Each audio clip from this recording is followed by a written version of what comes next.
So, today's topic, Chris D'Elia. So, if you aren't aware, Chris D'Elia is involved in some sticky situations.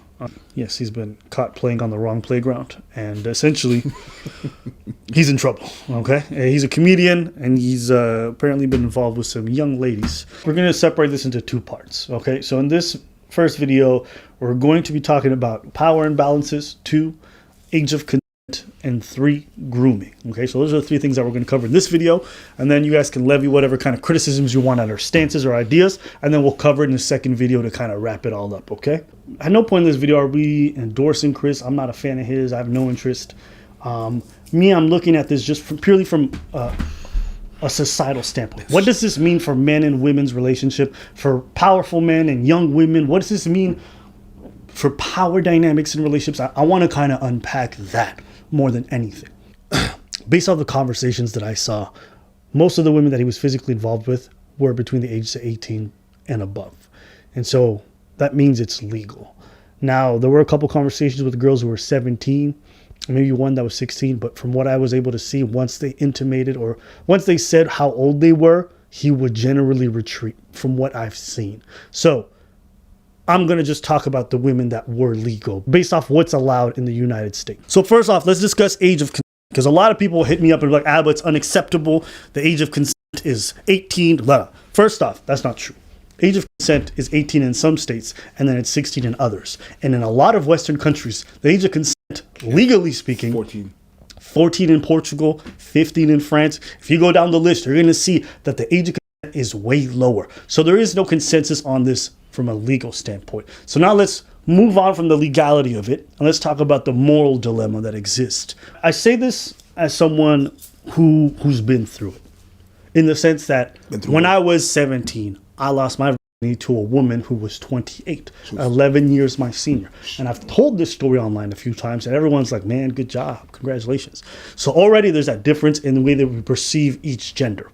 People are trying to make the claim that because someone is 18, because someone is 19, 17, they don't have the mental faculties to consent to this. And my question to you is, then if they're not ready for that, why is it that they're allowed to take out $100,000 loans for school, vote, join the military, own a car, drive down the freeway at 90 miles per hour like a proper adult? But you're telling me that they don't have the mental faculties to make this kind of decision.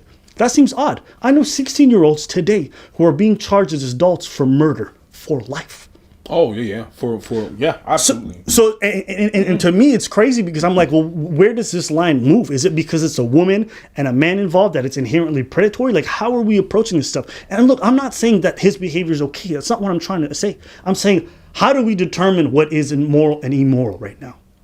Because age of consent and a consenting adult doesn't seem clear.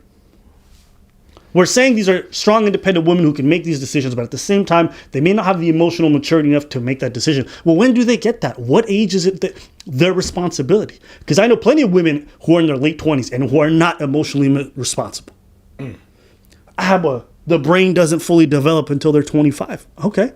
So what? Should they only be allowed and be able to consent at 25? Is that your argument? Man, I know people with mental disabilities who will never have a fully developed prefrontal cortex. Can they never consent?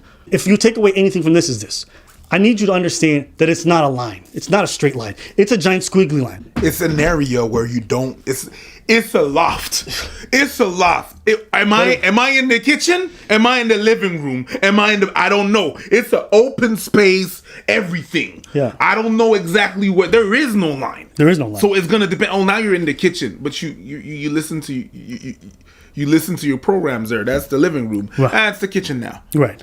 I feel it's the kitchen is the kitchen. You know what I mean? It's that there's not even the line. I'm not going to sit here and tell you that you're not going to be more likely to be more emotional mature until your older age. But my thing is this: if we're not taking some kind of emotional maturity test, how is anyone to know your level before you engage in a relationship? And if the barometer is they're not emotionally mature enough to make this decision, well, what is it for women who are much older and who are still not emotionally mature? Is it predatory then?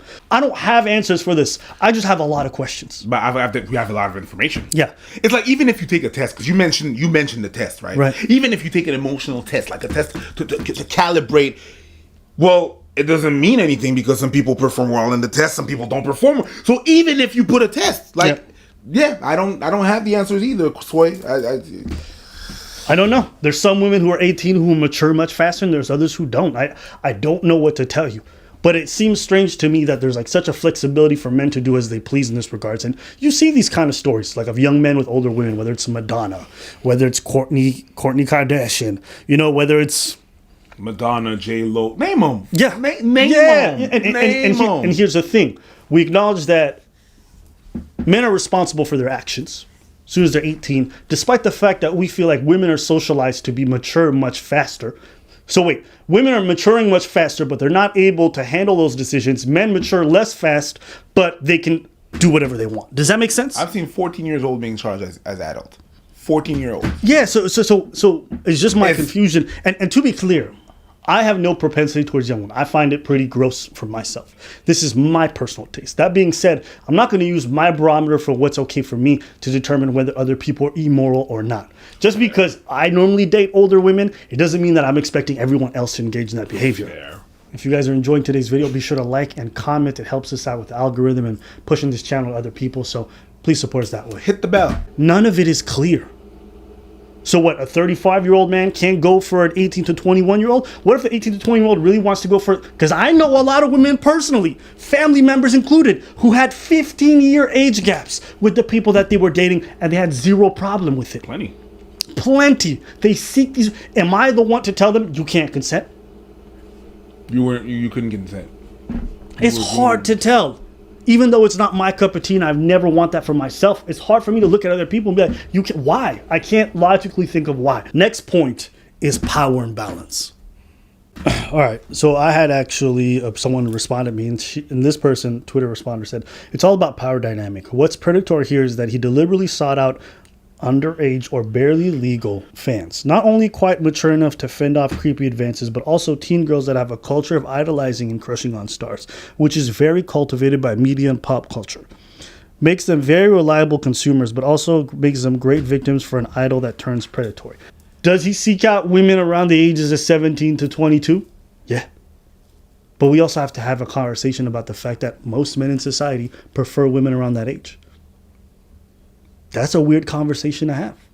In terms of virility and attractiveness to a lot of men, that age is the prime age. This is not my opinion either. These are backed by statistics. When you look at online dating and what men like to swipe on, it's women around that age. The average, I think, was 21. It was like this funny graph where you have the age of the man, right, on one side, and then the age of the women they desire on one side. So the funny thing with this graph was that even as the age of the man rose, the age of the woman pretty much stayed the same. So it was just a straight line. Whereas with women, you would see a more balanced line with like little dots here. They would normally men around their age or above. But for men, it's different. Now, is that desire predatory? Is that kind of age gap bad in a dating partner or someone you want? I don't think it is. Even though it's not what I want. Science says that giant age gaps, though those relationships are very much stigmatized, they report higher levels of happiness. That's weird, right? 10 plus year age difference, higher rates of happiness within those relationships. So, am I supposed to sit here and be like, y'all can't do this because I think it's weird?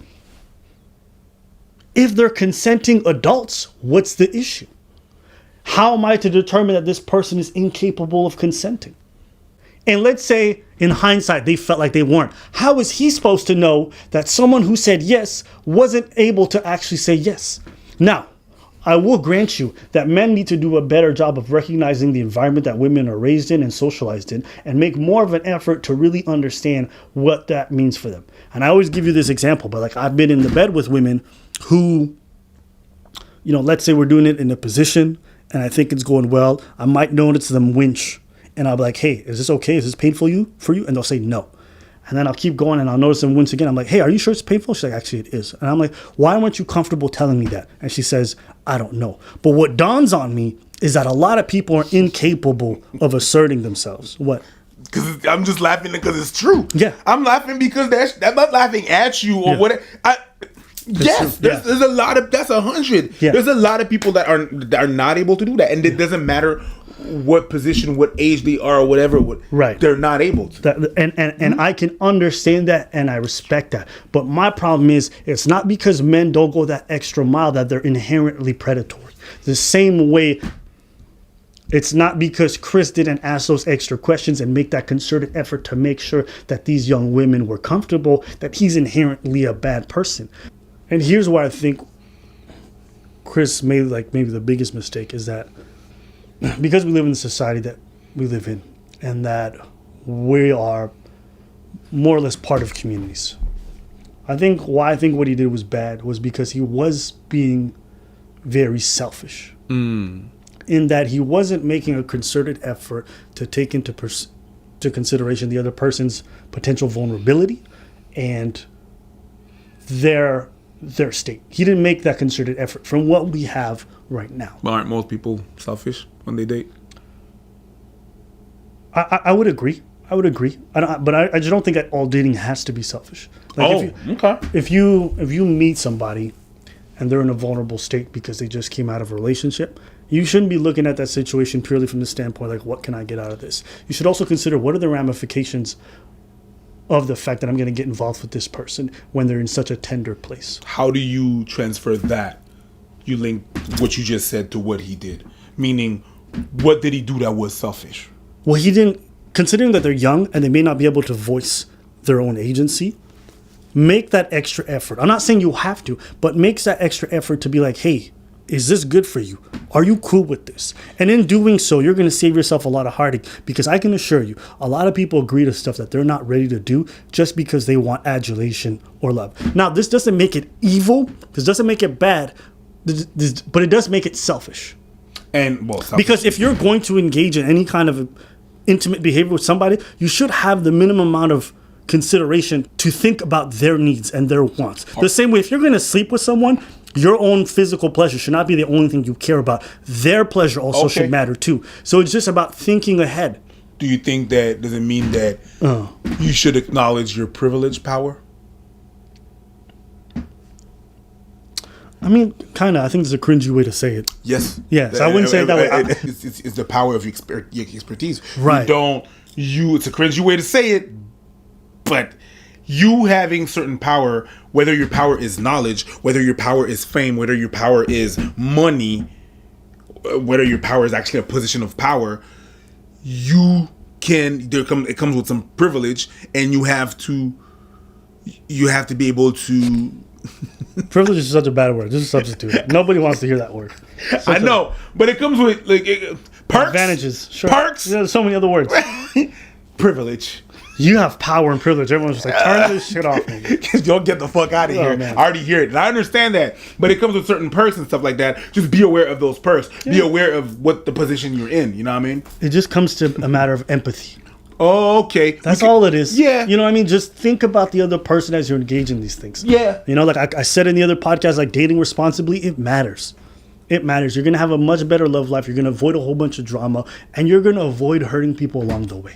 And I think that's what we all ideally want to do. Because he was just thinking about his needs. So he's just like, hey, what's up? Okay, are you in town? Great, come over to my place. Right? Like, that's all he was thinking about. That's very primal. Yeah, you know, and not evil. Not necessarily, but it is selfish. And I think when I think of society and the kind of values that I would like to propagate themselves, ideally it's that we're considerate of other people. That's it. Majority of relationships are founded on a power imbalance. And this is self-reported. This is not my idea. There's studies that confirm this. We seek these things out. We seek them out all the time, right? Women prefer men who are taller than them, stronger, bigger. Women prefer men who are their age or older. This is not my opinion. These are statistics. We build these hierarchies, right? There's a reason why there's a phenomenon called dating up. I don't want to date down. I want to date up. What does that mean? She wants there to be that power imbalance. She wants someone with more power than her. That's also a reality to acknowledge. Some gender norms are things that we buy into ourselves. Am I going to chastise another man for playing the role that society has encouraged men and women to play forever? Understand that this has been societally ingrained in us for so long. Is it inherently bad? Now, I will concede this, that this power imbalance, more often than not, plays against women. Doesn't mean it always is a bad thing. But when it is, it's predominantly women who are negatively impacted. And I understand that. But it's also important to know, what role do all of us play in encouraging these norms? And the second thing that I'm going to say,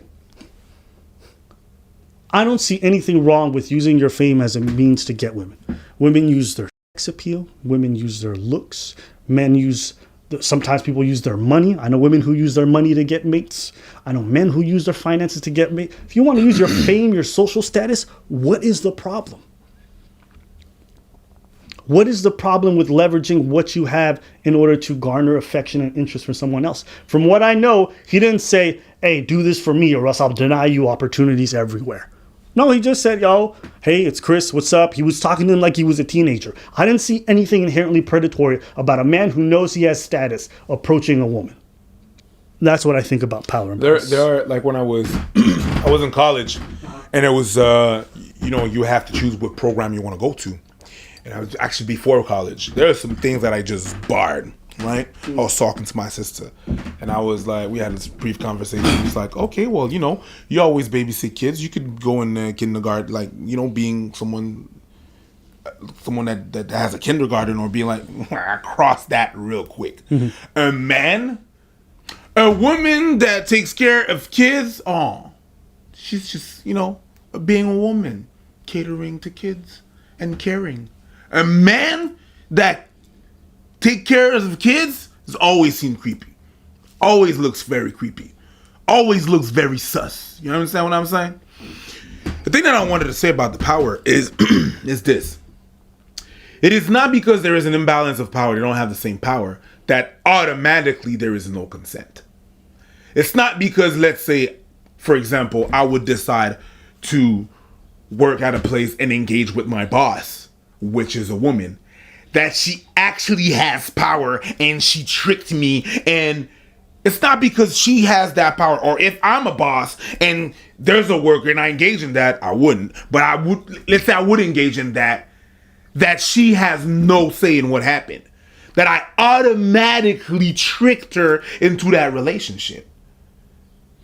It's not because there is not the same power that I'm automatically going to use it to get you. Sometimes it's just vibes. You could be a superstar, she could be a normal person, and then vibes. It doesn't mean that, well, he used his stardom to get that girl, and that's super creepy. It might happen, but it's not necessarily the case. It's not because a boss goes out with one of his employees that he's just like, well, if you want to move up in the company, you know what to do. Also, there's something else to acknowledge. Go ahead. I dated quite a bit before I did any of this YouTube stuff. Now that I do this and we're at the level that we're at, there's a lot of random people who be sliding in because they recognize that sense of status. I don't like to play on it. That's why I predominantly hate the idea of dating a fan or being involved with them, because I recognize how it's viewed societally. Mm-hmm. But I have young women, 16, 15, 14, 17, hitting me up and being like, would you like some pictures? I'm like, don't send me shit. I'm dead ass serious. I tell the people, if you follow me, block you. Don't. And I tell these young women, but I'm being serious. I don't want to have these extended conversations with these people. This is bait. I don't. You got to be extra careful, man. Bruh, some people bugging. Some people are bugging in the DMs. They are. And what responsibility do they bear for trying to engage in that dynamic? None, because they're in that position where they don't have power. Yeah. So obviously he was grooming. I'm not saying he was not being creepy and talking to these kids. Don't call them kids. But I'm not saying... They were 17, 18-year-old adults and older. I ain't mad at that. Calling them kids? I ain't mad at that. And also another note, please, stop calling him a pedo or a father. He's not, okay? If they're not prepubescent, that doesn't apply to that definition, okay? Let's use the words pederasty. Let's just use the proper words. Yeah, there's a sizable difference. I agree. Yeah. I agree. But I'm not saying one. I'm not saying the other. I'm just saying. Anyways. Yeah, it's weird, and I think that's why it's making me uncomfortable, because I recognize the weirdness, and I have to walk that line all the time. I'm telling you, there's people who are mad irresponsible in my messages. I'm like, what are you doing? She's like, yeah, but I think you're cute. I'm like, I don't care. Do you understand like the age difference? This is weird. And then the last point is the grooming point. Okay. What is the definition of grooming? It's the idea of using your influence or your power over people who are substantially younger or who have less power than you as a means to cultivate them to do what you want once they're of age. And in a lot of those cases, I don't think that's what it was. No, you can't qualify it as that. Grooming is not that. That's not what it is. And I have a feeling that word, because it was used in a lot of documentaries that came out. We're not going to talk about them. It's irrelevant. But that word was used a lot, and people were, well, I mean, because of what happened, they had time to binge watch some of them, so they maybe heard that term a lot, and now they're using it, but it's like they don't apply it at the proper. It's not grooming. That's not grooming. Sending you a text is not grooming. He's not grooming you. Why not? Because he's not building a relationship like, hey, what's up? I'm gonna pay for this. I'm your buddy. You know, you can count on me. That's not. It doesn't fall on that. It's grooming is bigger than that. It's a bigger scale than that. Saying what's up to you in your DMs, even if you're 16, is not grooming. You can call it creepy if you want, but it's not that. That's not what it is. That's not the definition of it. No. Creepy, concur. Grooming, not so much. And I think the last conversation that we have to have is also the idea that when it comes to dating, none of us have a manual. We don't know how to do it ethically. We don't know how to do it right, compassionately. Most of us grew up in divorced households. Most of us grew up in dysfunctional relationships. We're never taught. Even if you grew up not in the divorce environment at home, it doesn't mean that you're not fucking up. It doesn't mean that your parents are not fucking up. It doesn't mean that it's not because your parents are together that are not toxic. So even if whether they're separated or together, they can still mess up. Yeah. It's it's weird. Even then, it's weird. You can still have bad example. Yeah. And you won't know which is which until you try it and you're told, no, that's not right. Yeah. So even then. Yeah. But it just also, if you don't even have a blueprint, it's like, what are you going off of? No, most of us don't know what we're doing. And so we're messing up and we're trying to figure it out. And we're hurting people that we love or that we care about along the way because we don't know what we're doing. We don't. And that's a frightening thing to have to admit, because as men, we're expected to take the lead, to be ethical, to know exactly how to do it. But at the same time, it's like, who's here to guide us? Maybe in your Twitter sphere, you guys are having these conversations and it's clear. But for a lot of people who don't live in that bubble and who are always around it, we don't know. We don't. And when I just see Chris D'Elia being chastised online, and rightfully so in a lot of cases, it doesn't provide me with a lot of clarity on how to do this and how to do it ethically. And so that's why you see men taking extreme stances.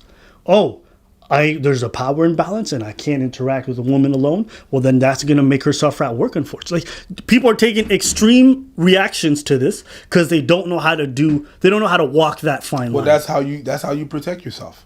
Sometimes it's too much, but sometimes there's a reason for that. There's a reason. Like, you feel unsafe, Yep. Maybe walking with pepper spray in your purse is a bit much, but there's a reason for that. I can't tell you that you're wrong. I can understand why you have that there, why you have a weapon in there. I can understand where it's from, but it's a reaction to something else. Yeah. So, and that's for a lot of things. That's everybody. That's just not women. That's not just women. That's men as well. Men, And we don't know. We can't know. We don't know how it works. It's just like comedy. Comedy, unfortunately, you learn how to do comedy when you fuck up, when you mess up. I mean, I bomb. It hurts. I learn. I get back up. I go back on stage, and I learn to be funny. Yeah. It's that's how you're able to advance in life. So I guess that's pretty much it. We want to hear your thoughts. Leave your comments below.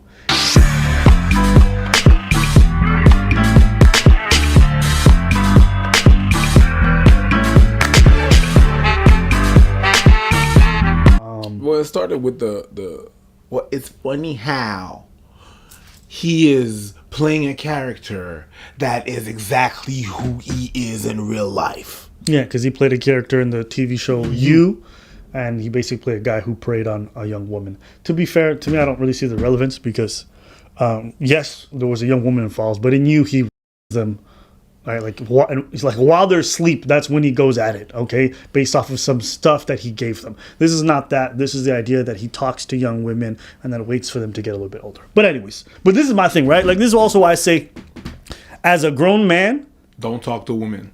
No, as a grown man, don't talk to kids. Don't talk to kids. Because any interaction that you're gonna have is gonna be perceived as predatory. You remember when we were doing that live? Yeah. And that 16-year-old came on? Yeah. And we're like, and there's a boy, a 16-year-old boy. I'm like, we're not. Because men we don't want to talk about this issue with.